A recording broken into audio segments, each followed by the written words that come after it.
So, welcome to the session. We are resuming from page 77, Sutra number 48, of this book, The Existence of God is Self-Evident. Spiritually, all of the different logos, multiple logos, plural logos, are parts and one with the absolute supreme God. Therefore, there is only one God, the absolute supreme God. Okay, very interesting, what should I say, esoteric and very profound statement. So, in the previous sutras, Master talked about the different logos. The planetary logos, the solar logos, the galaxy logos, universal logos, the logos of the multi universes, the maxi universes, and so on and so forth. Now, what Master is telling us is that spiritually they are all parts of the absolute supreme God. Do you notice the line? Are parts and one. So, they are parts of absolute supreme God. They are also one with the absolute supreme God. Now you may think, how can this be possible? So the clue is given in earlier sutra number 31. May I request, please read sutra number 31 again. There Master talks about the principle of individuality and principle of oneness. Now, there he says these paradoxical truths coexist simultaneously.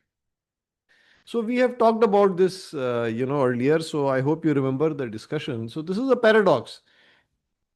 There is individuality, each has an individual existence, but there is also oneness. That means they are all parts of the same whole, and that whole is the absolute supreme God. Yeah. So I hope now, when Master has already told us that this is a paradox, that is how we need to understand it. From our normal day to day physical existence, it is difficult may not be very easy to comprehend. How can it be part? How can it be one? But I keep giving this example. You think of these two fingertips. When they look at each other outside, they see each other as different. When their consciousness is pointing outwards, they see each other as separate. But if their consciousness points inwards, then they see that we are just parts of the same whole, the same hand. Yeah. And actually, let's go to the next sutra. There, Master has explained it even more beautifully. So, sutra number 49. A country has a national government, a state government, and a city government. There is a hierarchy of governments. Likewise, there are different levels of manifestation of the Supreme Court. Now, this is where this whole thing becomes explained. You see, now you have to understand the government, when the way we say government, the government is just a conceptual entity which is caused by or which comes into existence because of the constitution. The creation, the power, all that comes from the constitution. All these governments work under the guidance of the constitution. Yes, similarly, you think if you look at God, absolute supreme God. Now, absolute supreme God is manifesting at each level. All of them, they are all from the same cause of this, absolute supreme God is the cause of all of them. And they all belong to absolute supreme God. It's like, the president of India appoints a governor to a state.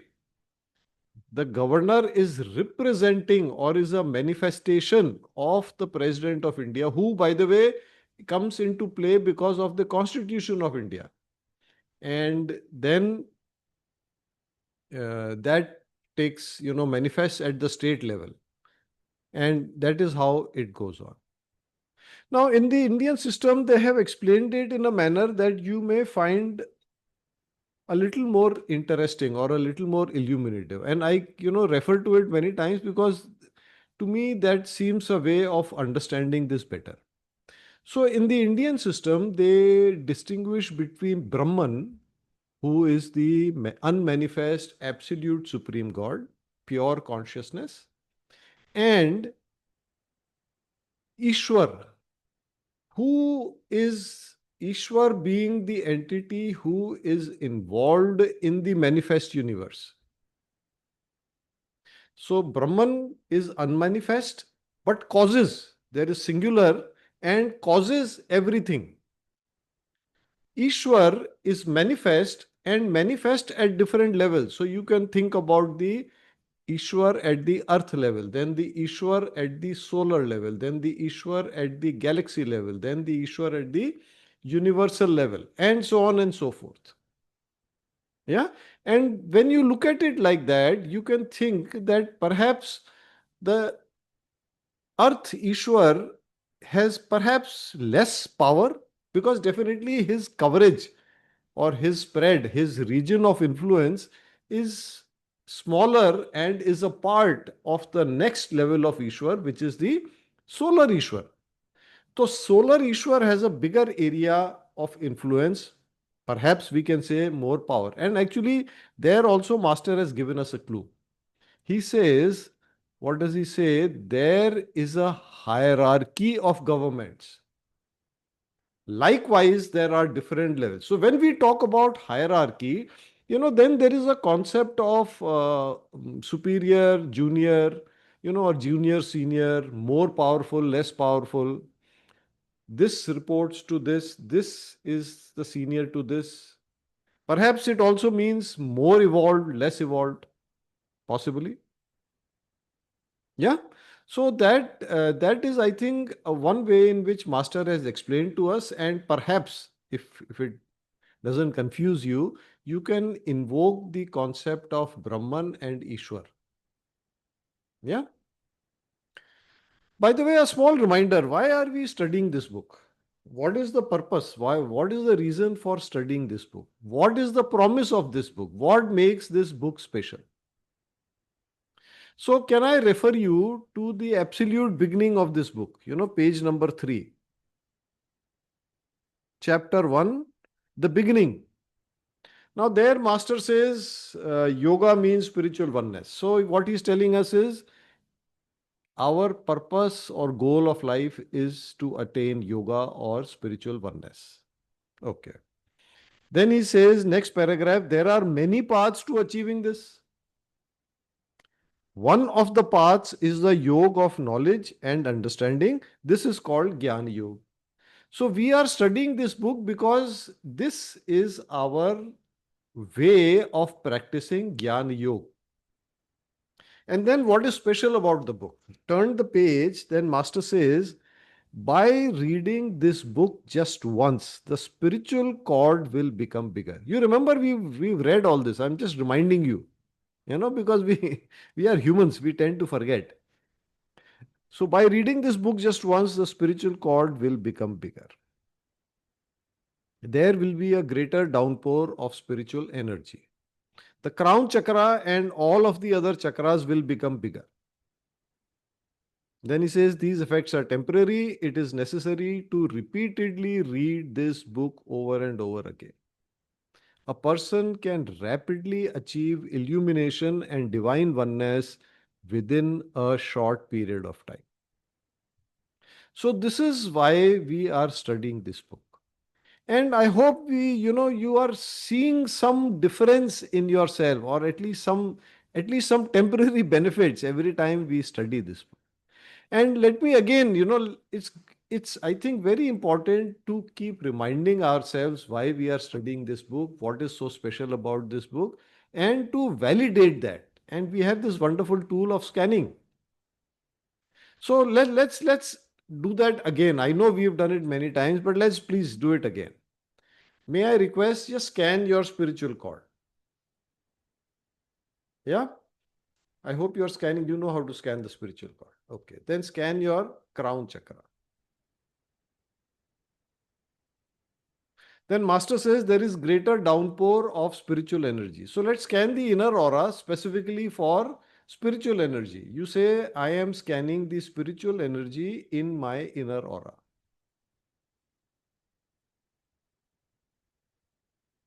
Okay, let me do it for everybody as a group.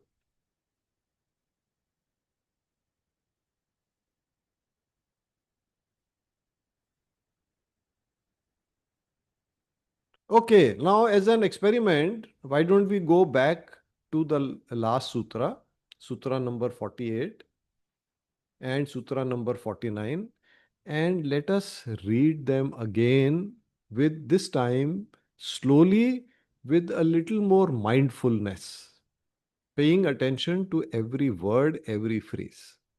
All right. So maybe you want to close your eyes, or if you want to read the book, that's all right. Let's read this again slowly. Spiritually, all the different logos are parts and one with the absolute supreme God.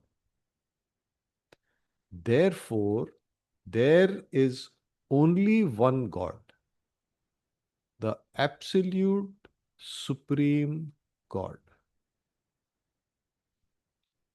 There is a hierarchy of governments. Likewise, there are different levels of manifestation of the Supreme God.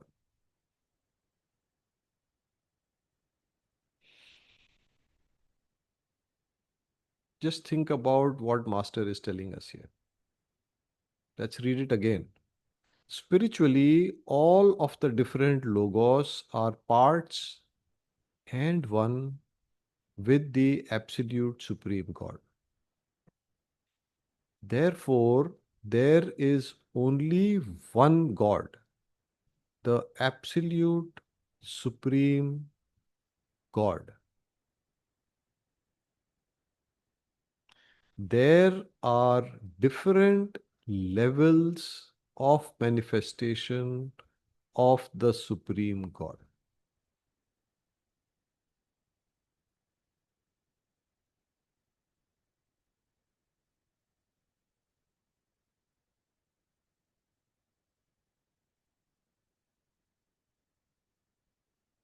Spiritually, all of the different logos are parts and one with the absolute Supreme God. Therefore, there is only one God, the absolute Supreme God.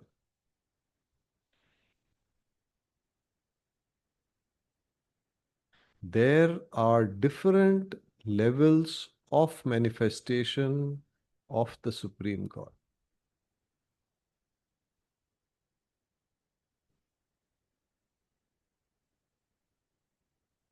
There is only one God, the absolute Supreme God. There are different levels of manifestation of the Supreme God.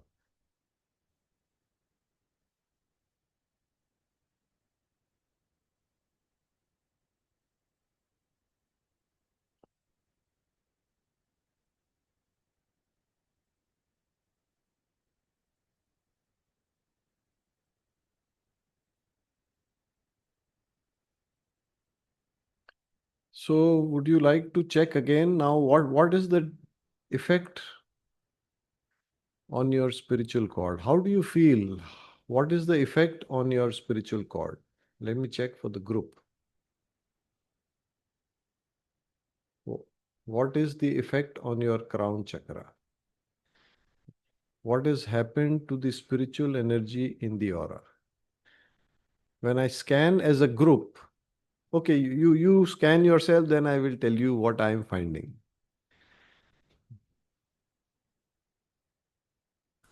Asta, can people chat?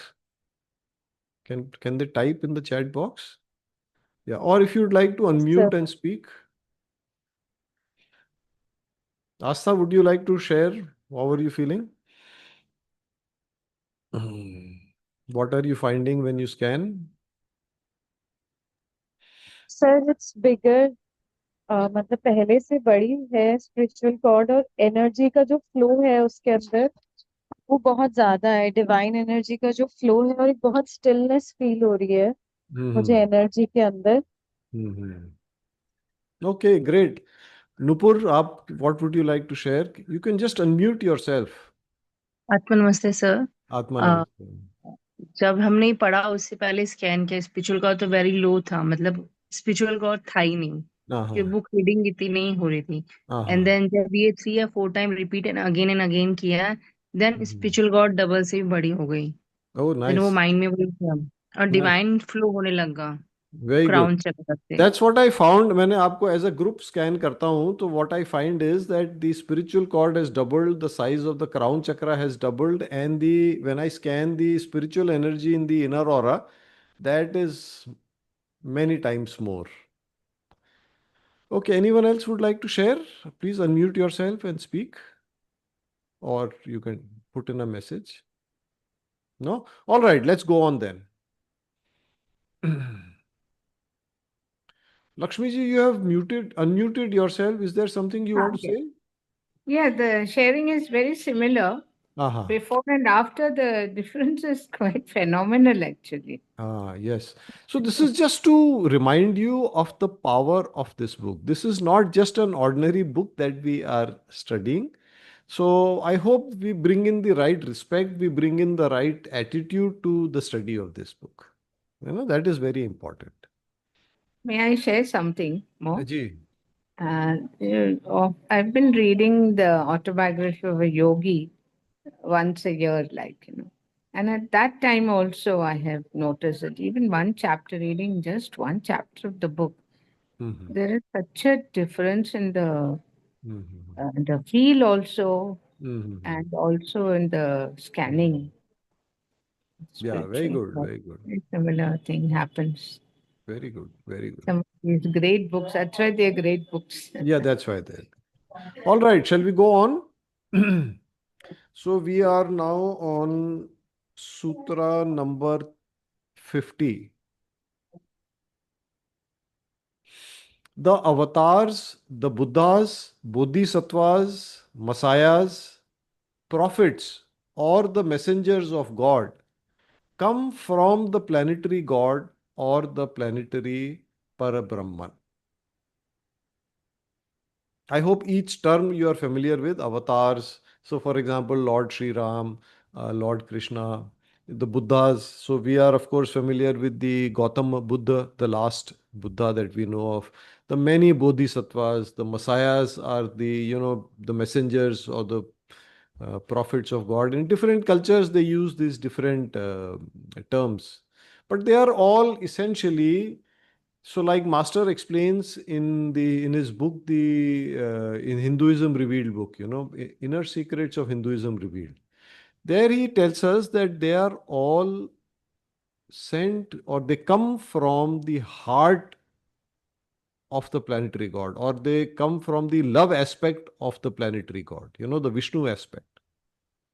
And why they have to come and why they come again and again, you see, unfortunately, this is a failing of the human race. We are unique in so many ways. We have the highest possible abilities, the highest potential amongst everything, that when we look at planet earth, all the different species, we are the most advanced. We are the only one which has individualization at the soul level. We have the greatest ability, greatest potential. But unfortunately, we get, our mind is supposed to help us achieve our goal, which is spiritual progress, to achieve union, to attain yoga. But unfortunately, we get held down or pulled down by our lower emotions, our lower tendencies, the weaknesses that we have. So our mind is super powerful. It is, like Master says in the soul affirmation, it is an instrument of the soul, but it has the ability I mean, not but, and it has the ability to learn lessons, to align our life with those lessons. But unfortunately, the mind, or we, the mental beings, in Hindi we are called manushya or manus, meaning the entity with the mind. We tend to forget. We tend to forget who we are, why we are in this world, what is the proper way of living in this world. So these avatars, the messiahs, the prophets, or messengers, or the world teachers, whatever word we may use, they have to come again and again. They have to take birth. You see, now you have to understand, these are so developed spiritually that they have gone beyond karma. They have gone beyond the need for rebirth. They don't need to take human life, but they come again and again. I mean, it's not like they are coming every day, but every few hundred years, or maybe in 1,000 years, they come again and again. Why? To teach us, to remind us of the teachings. They come here to show us the way, like Lord Krishna says, to remind us of the difference between dharma and adharma. And also, sometimes, the adharma becomes so much, like Lord Krishna says, that, when the balance of adharma becomes too much, then I come. So at that time, their role is to prevent the human race from self-destruction. Unfortunately, the human race, in its lower tendencies, has the tendency to self-destruct. Have you heard the phrase cutting the nose to spite the face? It's a very human tendency. I mean, just look at the environment. We know that we are heading to a disaster, but we are just not bothered. We are still living in the same consumption oriented manner. Still, creating pollution, still, and we find justifications. We can justify anything. Yeah. So that is why these great beings, these great souls, these highly evolved souls, they have to come back again and again, just to remind us who we are, why we are born, and what is the correct way or the proper way to live this life. Yeah. Okay, let's do one more sutra. Actually, the next three sutras I will read, and then maybe we'll discuss the next time. Sutra number 51, 52, and 53. The absolute supreme God is omnipotent, which manifests as God the will. Will is divided into power and purpose, or purpose and power. Purpose without power is impotent. Power without a purpose is not power, since it will be diffused and scattered. The absolute supreme God is omniprovident. To love is to provide. To provide is to preserve. The absolute supreme God is omniscient.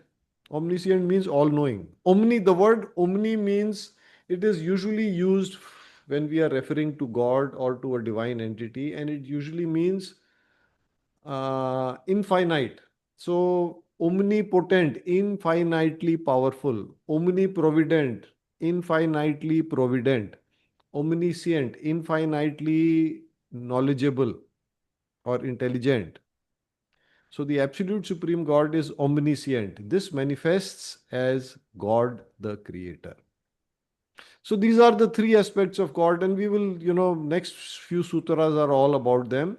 We'll see how they are common or they are universal to all major religions, all major spiritual schools. You just think of the great invocation. If you are aware of the great invocation, the first three lines or paragraphs are related to each of these three aspects. And in the Indian system, we are familiar with them: Lord Shiva, Lord Vishnu, Lord Brahma, who we may think as personalized entities, but in fact, they are the three aspects of Ishwar.